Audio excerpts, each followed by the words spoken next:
Olá, alunos do oitavo ADM, sexto Contábeis e terceiro Contábeis.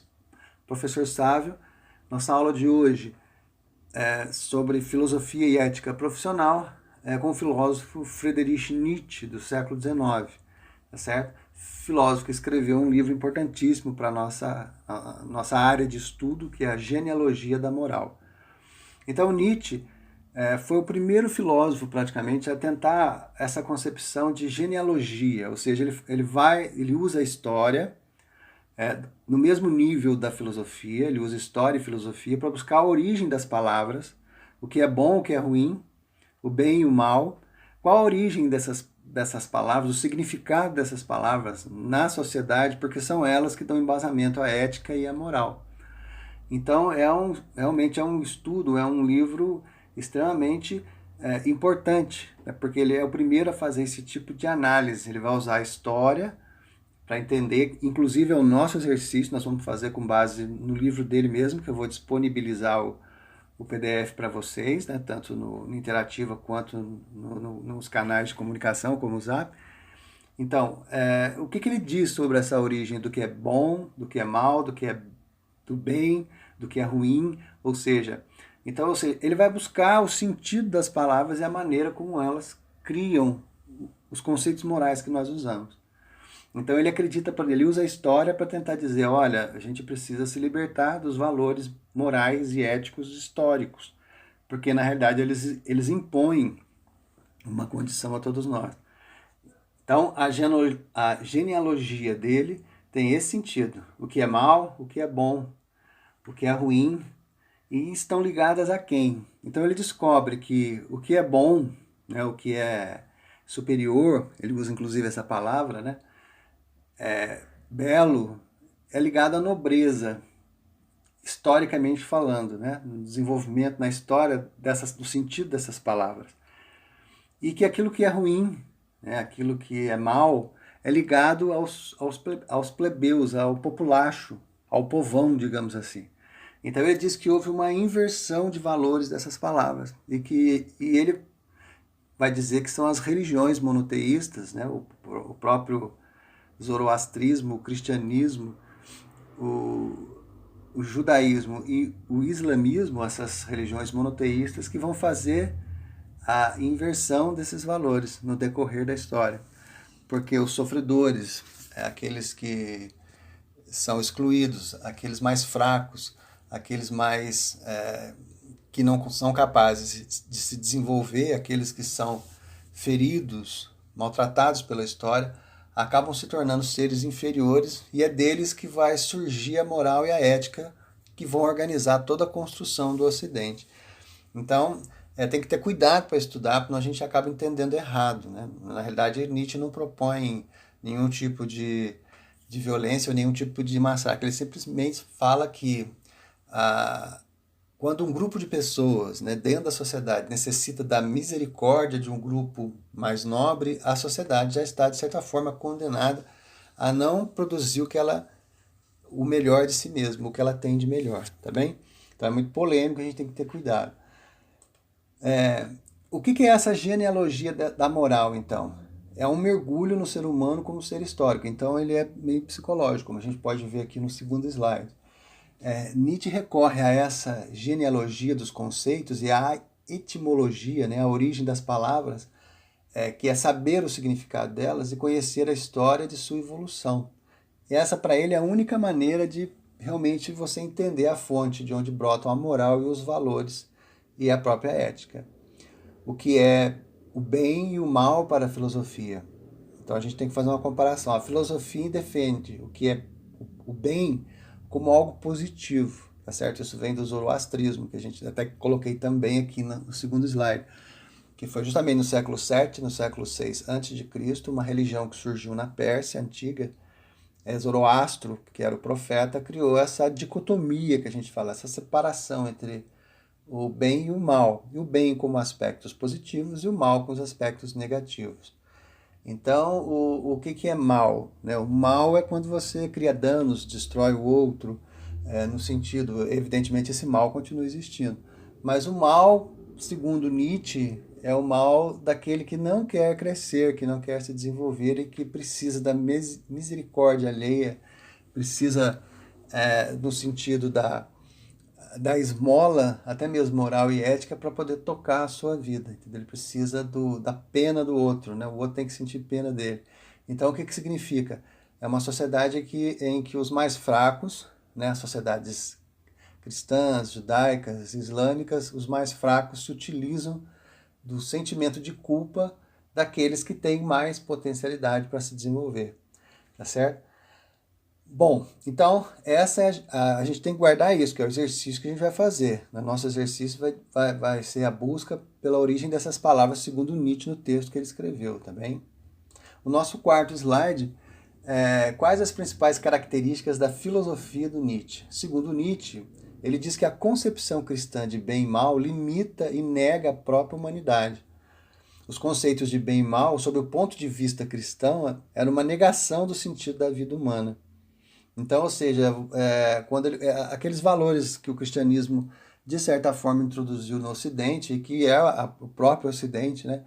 Que é dos fracos, os reinos do céu, ou seja, aqueles que são injustiçados. Então, Nietzsche acha que psicologicamente esse tipo de doutrina, esse tipo de moral e de ética estimula as fraquezas humanas e não potencializa, perdão, o lado nobre da humanidade, que é a capacidade de inteligência, a capacidade de resolver os problemas por si mesmo, a capacidade de superar obstáculos, de ir além, né, de escalar. Nietzsche usava muito essa metáfora, escalar montanhas para respirar um ar mais puro e fugir da culpa, da misericórdia, do sentido de se sentir humilhado, né, de se sentir constrangido, não fazer disso uma substância do próprio caráter e, inevitavelmente, da moral e da ética. Então, por isso que ele é o filósofo mais mal interpretado, né? Porque, na realidade, ele faz vamos dizer assim, um aporte, ele faz uma inserção mais psicológica, tá certo? E menos teológica. E aí as pessoas muito religiosas, se ficarem fazendo uma análise sempre pela religião para entender o que ele queria dizer psicologicamente, aí entra em conflito, tá bem? Palavras do próprio filósofo lá. O juízo bom não provém daqueles aos quais se fez o bem. O bom não é aquele que fez o bem. Foram os bons mesmos, isto é, os nobres, poderosos, superiores, em posição e pensamento, que sentiram e estabeleceram a si e a seus atos como bons, ou seja, de primeira ordem, em oposição a tudo que era baixo, de pensamento baixo, vulgar e plebeu. Ou seja, eu acho que a palavra que, para Nietzsche, tudo que é ruim, tudo que é mal é vulgar, esteticamente, em termos de desenvolvimento de pensamento, de liberdade, ou seja, se você usar o conceito das religiões, a liberdade fica condicionada a esses valores que ele acha extremamente vulgares e a própria ética. Tá bem? No slide 5, ele diz que, veja bem, como é que ele escreve coisas interessantes, a gente tem que ter cuidado para entender. A rebelião escrava na moral começa quando o próprio ressentimento se torna criador e gera valores. A rebelião escrava na moral começa quando o próprio ressentimento se torna criador e gera valores. Então, ou seja, quando os seres humanos, os indivíduos ressentidos, se sentindo inferiores, maltratados, injustiçados, começam a criar valores morais, Nietzsche acredita que há uma depreciação, há um declínio do sentido da condição humana, que nesse momento a humanidade deixa de produzir aquilo que ela pode fazer, de potencializar a si mesmo com coisas boas, com coisas belas, magníficas, ou seja, que é o sentido da nobreza. Então, nesse slide, o slide 5, essa frase dele fala muito. Então, olha lá, o homem do ressentimento não cria valores através da ação, pois sua ação é essencialmente uma reação. Então, ou seja, ele não inova, ele simplesmente reage ao que o mundo fez com ele, e isso se transforma em conceitos, isso se transforma em valores, e isso acaba sendo generalizado. Então, por isso que Nietzsche, que era filho de pastor também, né, ele tinha essa visão, essa briga com esses conceitos teológicos. Por isso que ele é considerado extremamente libertador, porque ele propõe uma liberdade humana no sentido de ser boa, de ser melhor do que ela pode realmente apresentar a cada dia, a cada momento, mas livre para criar os seus próprios valores e a sua própria ética. Então, inclusive, ele usa até a figura que a gente chama do super-homem, né? Ele foi o primeiro a falar nisso, o Ubermensch, que é o homem capaz de criar os próprios valores para ser alguém livre, tá certo? Então, ele culpa realmente um pouco as religiões monoteístas, no sentido de criar essa moral que ele chama de escrava, ou essa moral mais vulgar, plebeia, tá bem? No nosso slide número 6, nós também vamos colocar uma visão que Nietzsche, na realidade, também era um sonhador, porque ele sonhava com um homem que viria do futuro, né, livre da pressão moral das religiões, da própria política. Ele também questionava demais o Estado, né? Ele não aceitava as intervenções do Estado na vida do indivíduo. Ele criticava bastante o socialismo. Ele dizia que socialismo e cristianismo praticamente eram uma coisa só. Na realidade, havia um sentido meio paternalista de controlar a ética e a moral do indivíduo. Então, entre vários escritos que ele deixou também o termo, né, o super-homem, o Ubermensch, para designar um ser superior aos demais, que segundo Nietzsche era o modelo ideal para elevar a humanidade, tá certo? Então ele acreditava que o homem do momento que ele vivia, do século XIX, né, que é o mesmo do século XX, o que a gente está também, ele era uma ponte, ele era né, uma corda que estava esticada entre esse humano, essa figura humana mais depreciativa, que ele chama inclusive de besta ou de macaco, às vezes no sentido evolutivo, darwinista, né? Nós éramos uma ponte ao verdadeiro super-homem que estaria por vir. Então o homem já foi extremamente primitivo, deu uma evoluída, chegou onde nós estamos, né? Ou seja, do macaco chegou ao Homo sapiens, né? Que somos nós, e no futuro haveria, né, um neo-Homo sapiens capaz de criar os próprios valores e a própria ética. A esse tipo humano ele chamou de super-homem, tá certo? Bom, nós temos agora a nossa conclusão, para não demorar muito no áudio. Aprendemos com Nietzsche que a ética e a moral são processos contínuos de construção de si mesmas, e que o passado histórico do processo dessa construção pode gerar valores nem sempre dignos e modernos. Pelo contrário, eles acabam podendo acorrentar o senso de justiça e de cultura ao ressentimento, e com isso afastar a humanidade do sentido da nobreza de sua existência.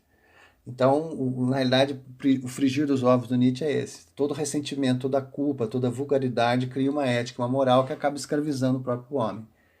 Então é extremamente polêmico, interessante, mas que nos coloca nesse mundo aí dessa relativização da ética e da moral. Então ele dá um passo muito além do que a gente estudou Immanuel Kant e muito mais do que o pragmatismo de Jeremy Bentham, Stuart Mill e Dewey, que tinha uma visão extremamente meio prática, meio mercadológica e meio simplesmente econômica da ética e da moral. Nietzsche vai muito além, e esse além dele vai batendo em todos os valores até que fazem muito sentido para a própria sociedade. Ok?